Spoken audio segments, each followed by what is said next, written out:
उत्तर प्रदेश के मुख्यमंत्री योगी आदित्यनाथ आमतौर पर अपने फैसलों के लिए जाने जाते हैं और इस बार उन्होंने जनता से एक अपील कर डाली है। जनता से कहा है कि वीडियो तुम बनाओ, वायरल करो और उसके बाद में वसूली हम कर लेंगे। इससे पहले आपने योगी बाबा का बुलडोजर मॉडल देखा था और इस बार उन्होंने जनता से अपील की है कि आपको सिर्फ एक वीडियो बनाना है, वसूली हमारी सरकार कर लेगी।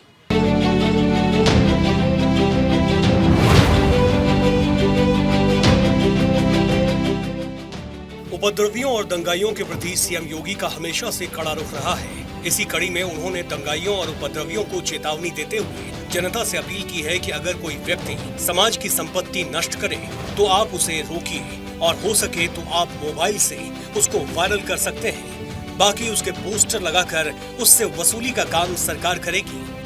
लखनऊ में आयोजित एक कार्यक्रम में बोलते हुए उन्होंने कहा कि राष्ट्र के प्रति हमारी जवाबदेही होनी चाहिए। कोई भी संपत्ति राज्य की नहीं, समाज की होती है। सीएम योगी ने कहा कि संपत्ति बनाने में मेहनत लगती है। सार्वजनिक संपत्ति तो राष्ट्र की संपत्ति है।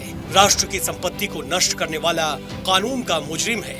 ऐसे लोगों के खिलाफ सख्त से सख्त कदम उठाए जाएंगे।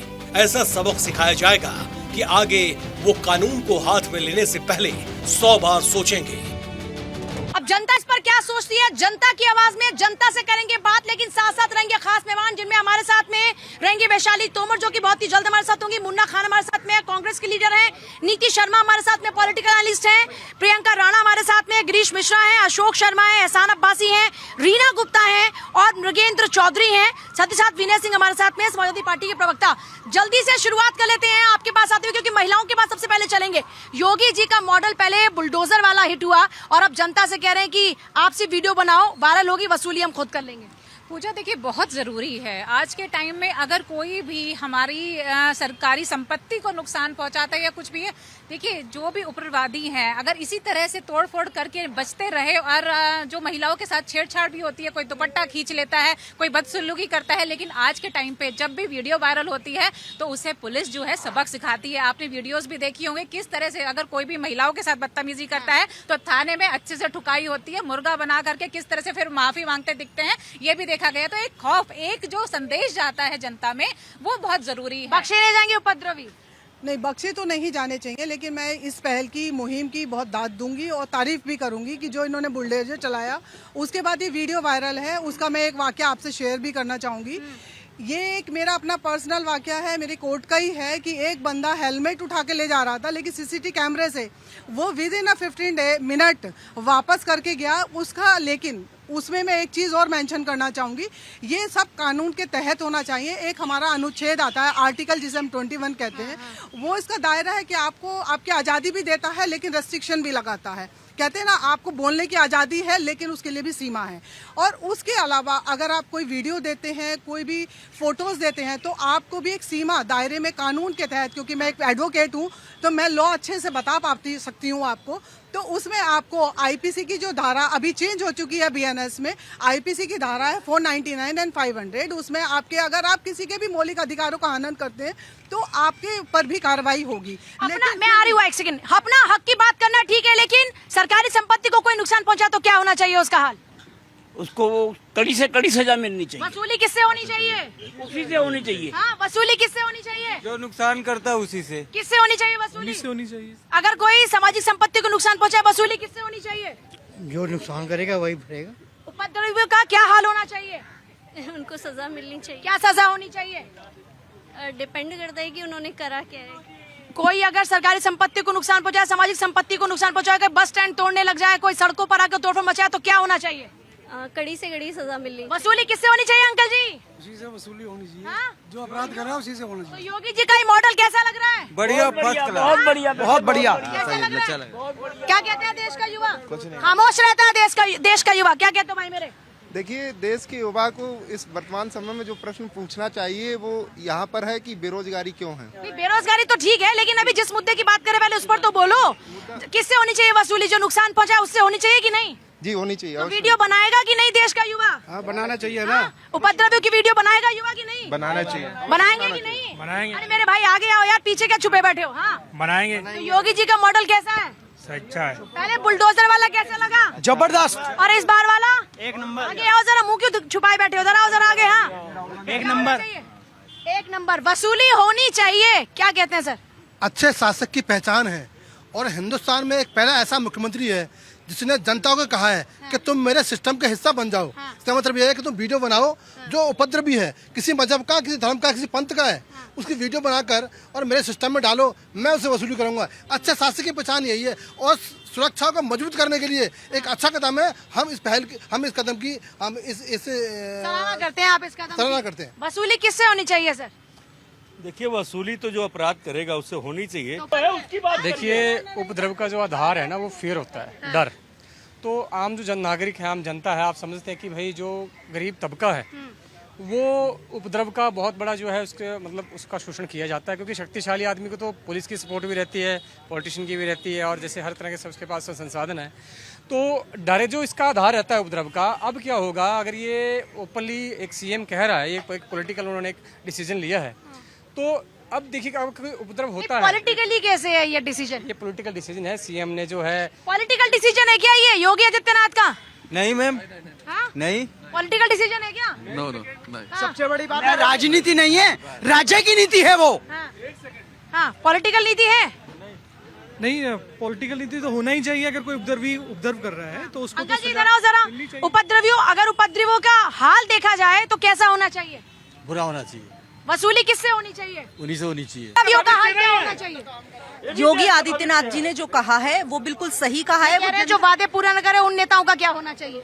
ये इनसे आप चाहे बेटियों की सुरक्षा का मुद्दा हो, चाहे नौकरी का मुद्दा हो, चाहे समाज की सुरक्षा का मुद्दा हो, चाहे आतंकवादी हो, चाहे सिंदूर हो, यहाँ आकर इन्होंने गिनी चुनी ये लाइनें रट रखी हैं, नौकरी नौकरी नौकरी। जबकि अगर ये पढ़े लिखे हो तो नौकरी की बात नहीं होनी चाहिए क्या? नौकरी की बात होनी चाहिए। साइट पर जाकर देखें कि 2014 के बाद के जो आंकड़े हैं वो क्या बताते हैं। लेकिन इनको सिर्फ और सिर्फ प्रशासन पर उंगली उठानी है, चाहे वो कितना भी बेहतरीन काम क्यों ना करे। प्रशासन पर सवाल उठाना मैं आ रही हूँ सर, क्या होना चाहिए उपद्रवियों का? देखिए, उपद्रवी कभी किसी समाज का नहीं होता, कभी किसी विशेष जाति का नहीं होता। उपद्रवी को रोकने के लिए इस तरह का जो कार्य ये अपने योगी जी कर रहे हैं वो बिल्कुल सही कदम है और ऐसा करना भी चाहिए। उपद्रव को रोकना सरकार का काम है, समाज का काम है। समाज और सरकार जब साथ होती है तो उपद्रव अवश्य रुकता है। और मैं दाद देता हूँ उत्तर प्रदेश के मुख्यमंत्री योगी जी का कि इस तरह का जो उन्होंने प्रयास किया है ये बिल्कुल सही है और समाज हित में है। उपद्रवी तभी रुकेगा जब उसके ऊपर कोई अंकुश होगा, उसको हर कोई समाज का अंग सरकार की तरह देखेगा, तब उपद्रवी रुकेगा। देखिए, समाज का अंग नहीं। देखिए एक सेकंड मैं देखिए आप एक सेकंड इसमें रील बना सकता है, युवा भी बना सकता है, इसमें आप भी बना सकते हैं, वीडियो आप भी बना सकते हैं। आपको कौन रोकता है रील बनाने से? आपको कौन रोक सकता है? देखिए, हर समाज के आदमी की हर समाज के आदमी की जिम्मेवारी है इस तरह के उपद्रव को रोकना। योगी जी जो कार्य कर रहे हैं वो बिल्कुल सराहनीय कदम है, मैं बधाई देता हूं उनको। ये लोक नीति है, जनता को भी इसमें समावेश कर लेना, ये लोक नीति है। सर देखिए, ये तो हमारा शास्त्र भी कहता है राजनीति में होना चाहिए। दंगाइयों को खुलेआम मारिए, नहीं मारिए वाली तो बात नहीं, कानून का इकबाल है भाई। हमारे माँ बहनों की इज्जत लूट रहा है, दो देश में कानून अपने आप अपना काम करेगा है ना। और योगी जी बधाई के पात्र, इतना कड़ा निर्णय लेने के लिए उनको बधाई देते हैं। और एक मुख्यमंत्री का निर्णय नहीं है, ये राजनीति नहीं है, राष्ट्रनीति होनी चाहिए। राष्ट्र में इसको कानून बना करके लागू करना चाहिए। जहां उपद्रव दिखाई दे, देखो आपकी सुरक्षा है, जनता की सुरक्षा इससे है, इससे जनता सुरक्षित है। हमने उपद्रवी की वीडियो बनाई और पोर्टल पे डाला, वो पकड़ा गया। जब से योगी जी आए हैं ना, इतना क्राइम का ग्राफ यूपी में गिरा है, लोग ठोके भी जा रहे हैं, काम पड़ा, इनकाउंटर भी हो रहा है। तो आप चाहते हैं कि अपराधियों का बिल्कुल, अपराधियों का हाल यही होना चाहिए। क्या होना चाहिए अपराधियों का हाल? सबसे बड़ी बात जैसे भी बिन्नी जी ने बोला कि व्यापार मतलब रील बनाते रहे, जो रोजगार की बात, जो वैसे इंस्टाग्राम और यूट्यूब पे जो रील बना के डालते हैं वो सही है? वो रोजगार करते हैं? पूछिए इनसे। एक सेकंड भैया, हमारे फोन लगा के वीडियो बना रहे, जरा इधर आइए। योगी जी कह रहे हैं कि जो, अरे नहीं बोलेंगे अब। हाँ भाई, कोई है बात रखने वाला?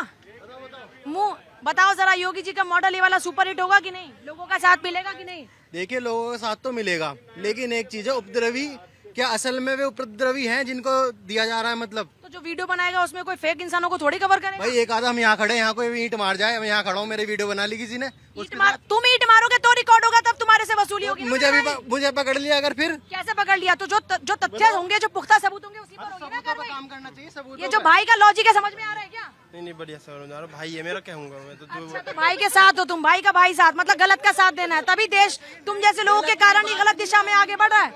कम से कम जायज बातें बोलो ना। हाँ, चीज को नौकरी से नहीं जोड़ा जा सकता, और जैसे कि बार बार नौकरी पे कि वहाँ का वीडियो, ये वीडियो, लेकिन आज का जो युवा है, आपने संभल में देखा, मुरादाबाद में देखा, रामपुर में तो ये देखा। कह रहे हैं कि ऐसे तो नहीं कि भैया खाली सिर्फ जो युवा है वो वीडियो ही बनाता रह जाएगा। वीडियो नहीं। सपा को दिक्कत क्या है क्या है? कि जो उनके उपद्रवी जो छुपे हुए थे, अब उनकी पोल खुल जाएगी, तो दर्द इसीलिए हो रहा सपा को। इसीलिए दर्द हो रहा है क्या विपक्षी पार्टियों को? नहीं, विपक्षी पार्टियों, कांग्रेस तो खुश है ना इस फैसले से? विपक्षी पार्टियों को दर्द इसलिए हो रहा है क्योंकि इतिहास में पहली बार उत्तर प्रदेश में ऐसा मुख्यमंत्री आया जो झूठ बोलने में मास्टर है। बम नहीं फूट रहा है ना, 2013 बम नहीं फूट रहा उत्तर प्रदेश में, मुजफ्फरकांड नहीं हो रहा ना। आप सुन तो ले, सैफे का डांस बंद कर दिया ना।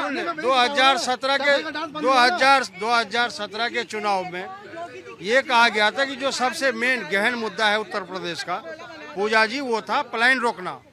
और इतनी बड़ी आबादी में, 25 करोड़ की आबादी में जो युवा बेरोजगार थे, उसको रोजगार देने की बात। बेरोजगारी, रोजगार, आपके सारे मुद्दे ठीक है। मैं अभी ये पूछ रही हूँ कि उपद्रवियों से वसूली होनी चाहिए, ये तो कोर्ट भी कह रहा है ना कि वसूली उपद्रवियों से होनी चाहिए। कोर्ट ने ये बात कही कि नहीं कही? उपद्रवियों से, कोर्ट ने ये कहा कि नहीं कि उपद्रवियों से ही वसूली होनी चाहिए कि नहीं? नहीं, उपद्रवियों से कोर्ट ने ये कहा कि नहीं उपद्रवियों से वसूली होनी चाहिए कि नहीं? आप सुन तो ले, जवाब तो सुन ही नहीं रहे। नहीं, मैं आपसे पहले पूछ रही हूँ कि कोर्ट ने ये कहा कि नहीं कहा कि उपद्रवियों से वसूली होनी चाहिए? नहीं, वो उपद्रवियों से बिल्कुल वसूली होनी चाहिए, लेकिन वसूली होने भर से उत्तर प्रदेश का भला नहीं होने वाला। लेकिन मैं आपको बताती हूँ सबसे पहले जनता की रिपोर्ट। जनता ने क्यों वोट किया बीजेपी को? क्योंकि क्राइम रेट जनता की नजरों में, और मैं ये कोई नेताओं की बातों की बात नहीं कर रही हूँ, मैं आम जन की बात कर रही हूँ। एक सेकंड सर, आज के मुद्दे पर बात करते हैं ना, पहले मैं क्राइम की बात न करते, पहले ये पूछ रही हूँ उपद्रवियों की बात कर रही हूँ। समाप्त हो जाए, बात हमारी समाप्त हो जाए।